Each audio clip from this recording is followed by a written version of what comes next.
ആണോ സലാത്തിനെ വർദ്ധിപ്പിക്കുന്നത്, അവരുടെ ദുഃഖങ്ങൾ അല്ലാഹു അകറ്റിക്കൊടുക്കുകയും അവരുടെ വിഷമങ്ങളെ അല്ലാഹു തീർത്തു കൊടുക്കുകയും അവരുടെ എല്ലാവിധ ദോഷങ്ങളെ അല്ലാഹു പുറത്തു കൊടുക്കുകയും ചെയ്യുമെന്ന് പരിശുദ്ധ മുഹമ്മദ് മുസ്തഫ.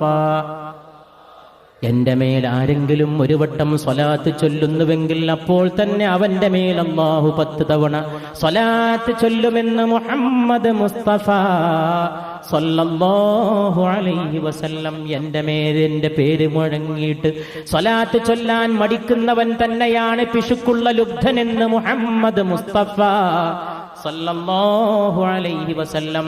അവിടുത്തെ കൂടെ ജീവിച്ച പത്നി പിന്നെ എന്തായി? ആയിഷയുടെ ജീവിതത്തിലേക്ക് കടക്കുക. ആയിഷ ലോകത്തിലെ ഗ്രന്ഥകാരന്മാർക്ക് വിഷയമായ മഹിത വ്യക്തിത്വത്തിന്റെ ഉടമയാണ്, വനിതാ രത്നമാണ്. ഹസ്രത്ത് സയ്യിദത്തുന ആയിഷത്തു സിദ്ദീഖ റളിയല്ലാഹു തആല അൻഹ പരിശുദ്ധ റസൂലിൻ